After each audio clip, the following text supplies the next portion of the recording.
एक धोबी था। उसके पास एक घोड़ा और एक गधा था। एक दिन वो दोनों को बाजार लेकर जा रहा था।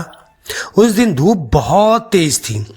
धोबी ने गधे की पीठ पर कपड़ों के बड़े बड़े गट्ठर लाद रखे थे, जबकि घोड़े की पीठ पर कुछ नहीं था।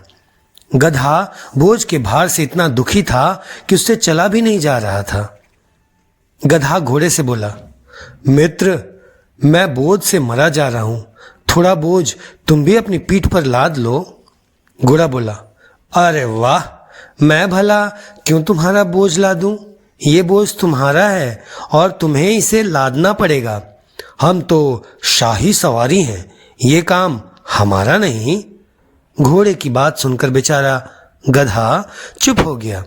लेकिन थोड़ी देर बाद बोझ की अधिकता के कारण गधे के पैर लड़खड़ाने लगे और वो बीच रास्ते में गिर पड़ा। प्यासा होने के कारण उसकी आंखें बाहर निकल आईं। धोबी ने जब गधे की ये दुर्दशा देखी तो उसे अपनी भूल का एहसास हुआ। उसने गधे को पानी पिलाया और उसकी पीठ का सारा बोझ घोड़े की पीठ पर लाद दिया। बोझ बहुत अधिक था। बोझ के कारण घोड़े के पैर भी लड़खड़ाने लगे। घोड़ा सोचने लगा, अगर मैंने गधे की बात मानकर उसका कुछ बोझ पहले ही अपनी पीठ पर लाद लिया होता तो ये नौबत नहीं आती। अब तो मुझसे ही सारा बोझ लाद कर बाजार तक जाना होगा। कथा सार: पहली भूल तो गधे और घोड़े के मालिक ने की कि सारा बोझ गधे पर डाल दिया। दूसरी भूल घोड़े ने की और गधे का बोझ बांटने से इनकार कर दिया।